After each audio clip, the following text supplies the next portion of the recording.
Shalom Yeladim. I'm going to tell you a story. And at the end of the story, maybe you can tell me why we read this story on Yom Kippur. A long time ago, there was a Navi. A Navi is a person that Hashem talks to give messages to the Bnei Israel.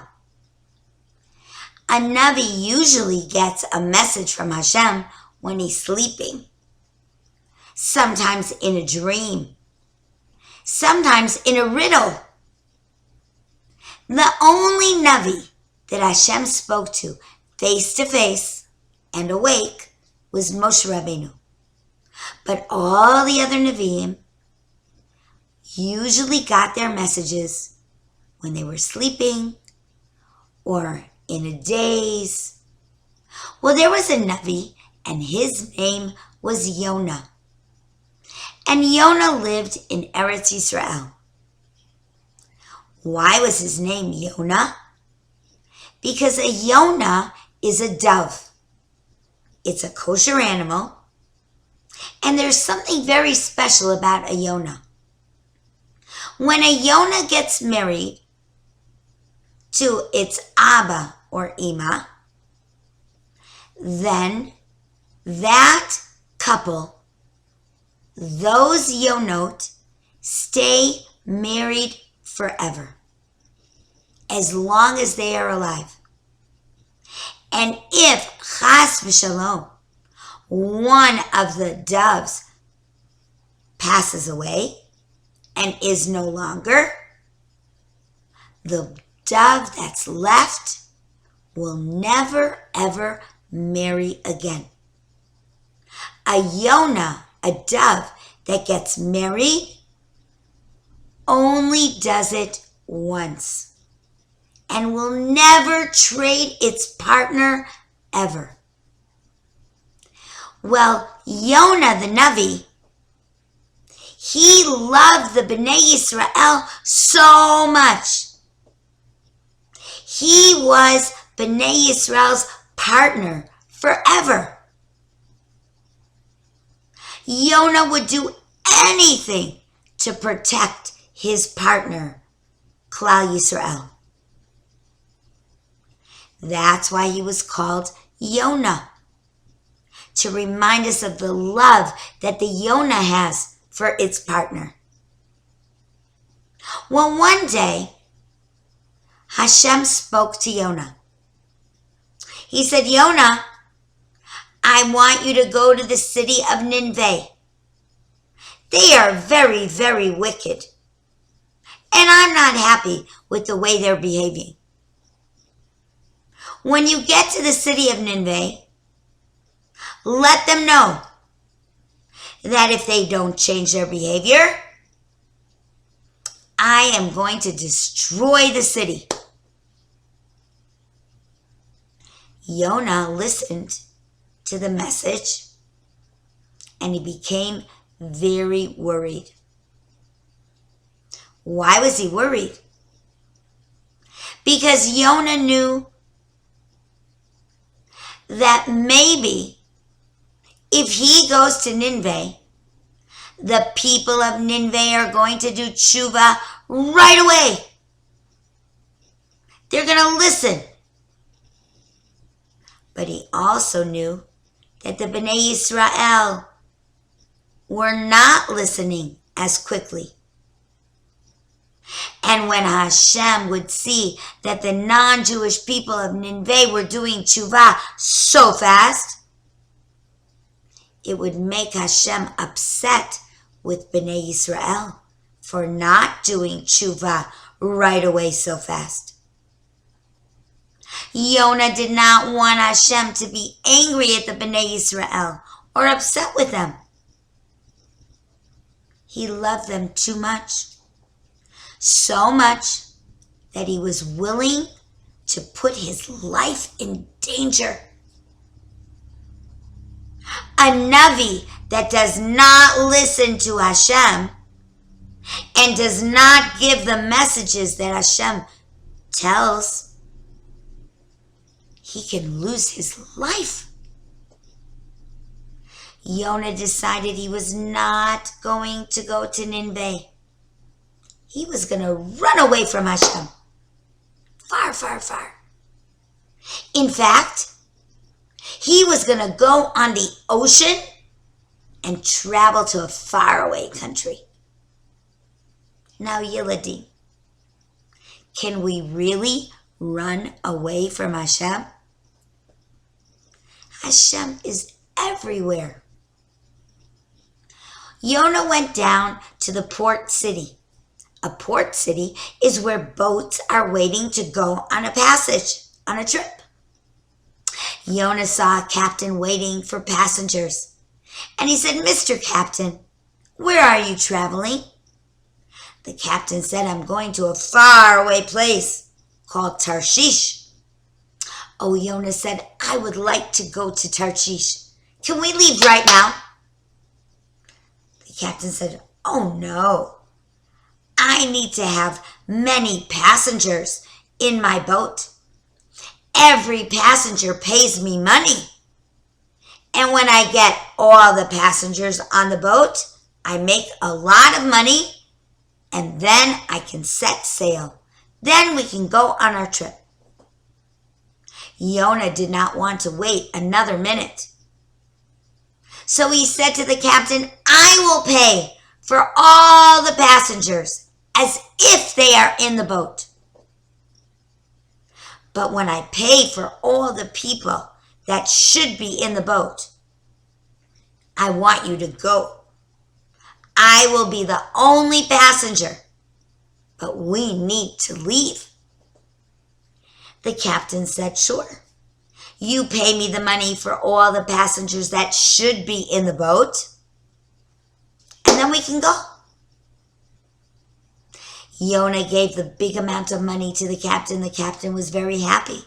He told his sailors, "Come on board. We're going to sail."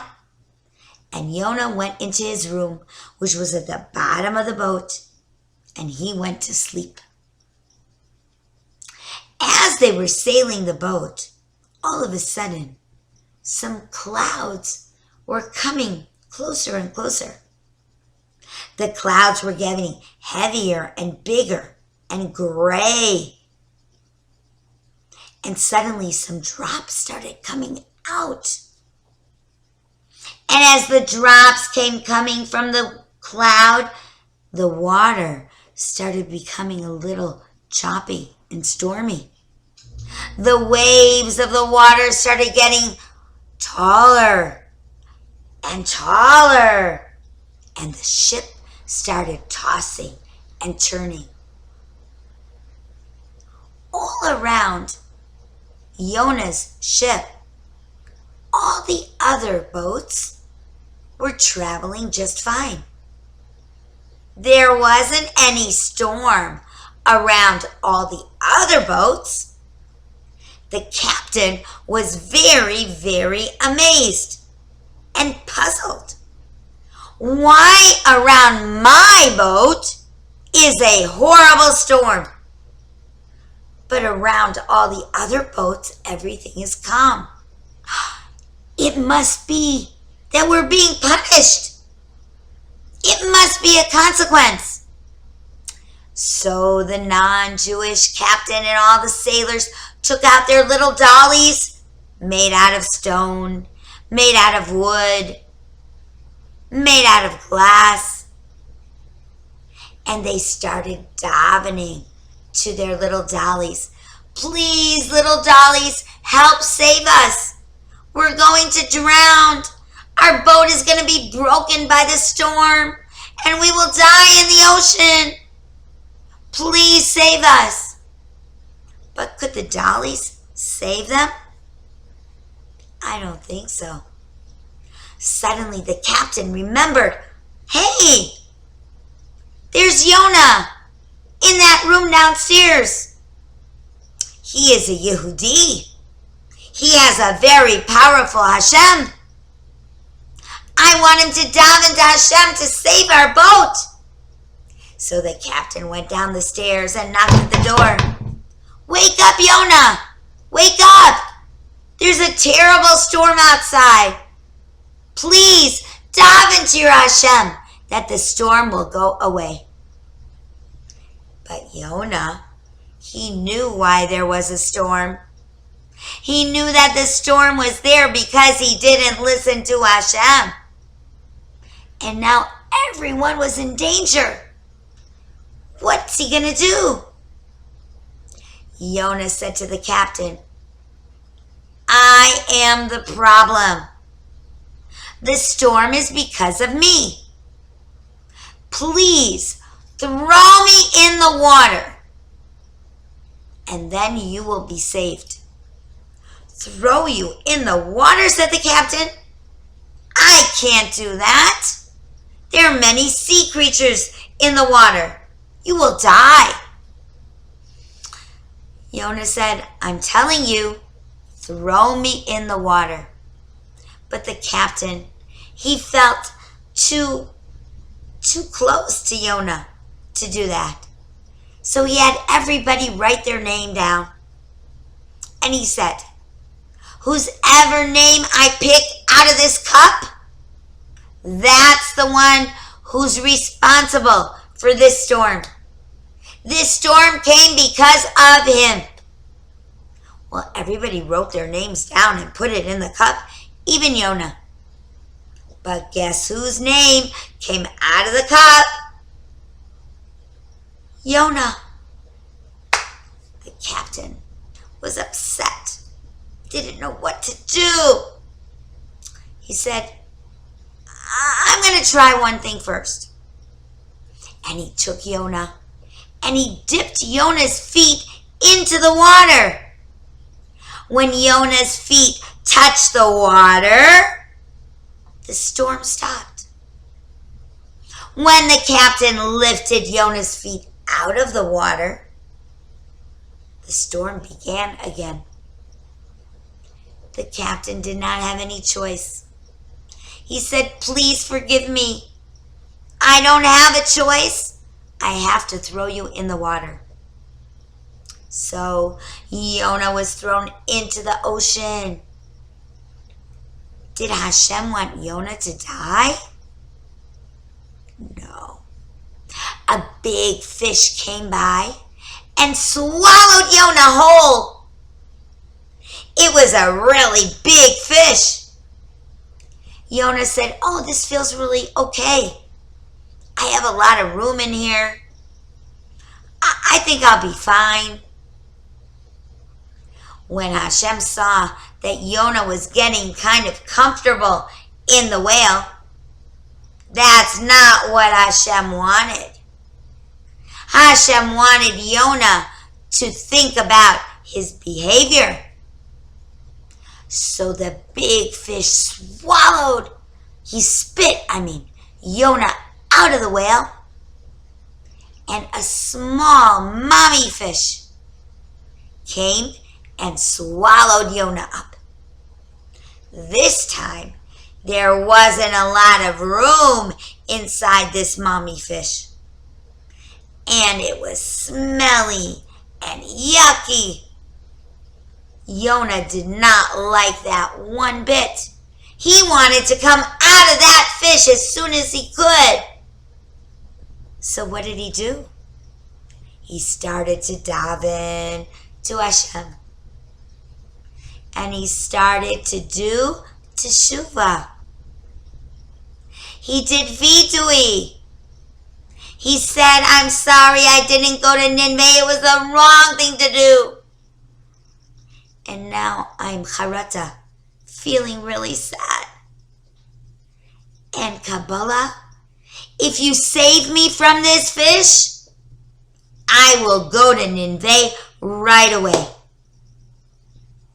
When Hashem saw that Yonah was doing tshuva properly, that he really felt bad and wanted to change his behavior, then guess what?